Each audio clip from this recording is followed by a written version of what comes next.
2월 22일 복된 이 아침 하나님께서 우리에게 주시는 귀한 말씀은 누가복음 17장 11절에서 19절의 말씀입니다. 내 삶의 공로자를 인정하라 라는 제목으로 같이 말씀 나누도록 하겠습니다. 이제 갈릴리에서의 사역을 마치신 예수님이 예루살렘으로 옮겨가고자 하셨습니다. 요단강 동편으로 가시는 길에서 발생한 사건이 바로 오늘 본문입니다. 우리가 흔히 알고 있는 베레아로 돌아가는 그 길이었어요. 그렇게 가다가 한 마을에 들어가게 되시는데 10명의 나병 환자를 만나게 되십니다. 그렇다고 그들이 예수님을 가까이 대면하는 것은 아니었는데 그저 멀리 서서 외칠 뿐이었습니다. 뭐라고 외치느냐? 예수 선생님이여 우리를 불쌍히 여기소서라고 얘기하게 됩니다. 당시 나병 환자의 규례는요, 여러분 공동체에서 떨어져 진영 밖에서 살아야만 했습니다. 병이 있는 날 동안은 그들이 부정하기 때문이다라고 율법이 규정하고 있기 때문에 그렇습니다.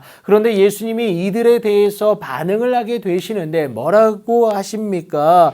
가서 제사장들에게 너희 몸을 보여라 라고 얘기합니다. 여러분 사실 말도 안 되는 소리였고요. 그래서 나병 환자들에게는 믿음이 더욱더 요구될 수밖에 없었습니다. 여러분 제사장에게 보인다는 것은 나병이 나을 것이라는 그 확신이 있어야만 가능했어요. 그런데 당장에 어떠한 변화도 그들 가운데는 없었습니다. 망설일 수밖에 없었고 이것이 맞나? 이렇게 하는 것이 옳은 건가? 의구심도 들었을 겁니다. 하지만 이들은요 믿고 행동하게 됩니다. 믿음이 그의 행함과 함께 일하기 때문임을 그들은 알았어요. 그렇게 믿음에 따른 행함으로 가다가 여러분 하나님의 놀라운 은혜와 능력이 그들 가운데 일어나게 되어지는데 깨끗함을 받았다라는 거예요. 행함으로 말미암아 그 믿음이 온전하게 되어지는 하나님의 놀라운 은혜와 능력을 그들이 누린 것이 아니겠습니까? 사람으로는 할 수 없는 것을 하나님으로서는 모두 하실 수 있음을 그들이 직접 체험하게 됩니다.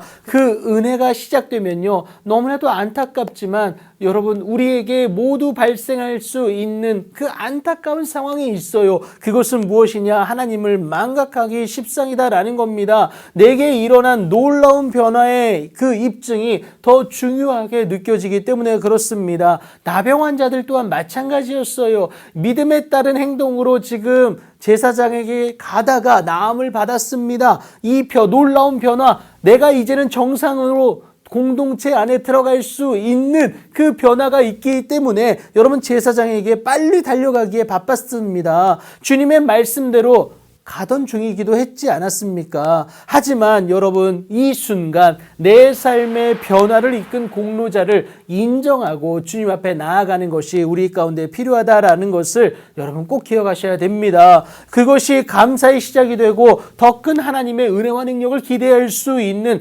근거가 되기 때문에 그래요. 그 주님을 기억하고 큰 소리로 하나님께 영광을 돌리며 돌아오는 한 사람이 있었으니 바로 사마리아 사람이었습니다. 유대인들이 신앙을 지키지 못했다고 철저하게 무시하고 경멸했던 그 사마리아 사람이었어요. 그런데 정작 유대인 나병 환자들은 자신들의 갈 길로 가기 바빴습니다. 마치 다 양 같아서 그릇 행하여 각기 제 길로 가버린 그 모습이었다라는 거예요. 하지만 사마리아 사람은 예수의 발 아래에 엎드려서 하나님의 놀라운 그 은혜와 능력에 감사함을 올려드리게 됩니다. 하나님의 은혜를 알고 겸손함으로 나아간 것 아니겠습니까? 주님이 원하신 거예요. 우리에게 나음을 주시고 또 회복을 주시는 그 이유는 다른 것이 아니라 감사임을 여러분 꼭 기억하시기 바랍니다. 그는 결정적인 그 순간에 하나님을 생각했어요. 내 삶의 유일한 공로자 하나님을 인정한 것 아니겠습니까? 마찬가지로 여러분 우리의 삶 역시 그 공로자가 있습니다. 바로 하나님이시고요. 그 하나님이 보내신 예수 그리스도를 통해 하나님의 놀라운 은혜와 능력을 우리 가운데 허락하셨음을 여러분 꼭 기억하셔야 됩니다. 그 기억함을 가지고 여러분 하나님께 영광 돌리며 나아갈 수 있는 오늘이 되길 축복합니다. 그리할 때에 감사할 줄 아는 자에게 하나님은 더 크고 은밀한 일로 보답하시고 그래서 하나님의 놀라운 증인으로서 살아내는 그 귀하고 복된 은혜를 누리게 하십니다. 오늘도 예수님의 이름으로 그 하나님께 영광 돌리며 감사함으로 나아가는 여러분들의 복되고 복된 오늘이 되길 예수님의 이름으로 축복합니다.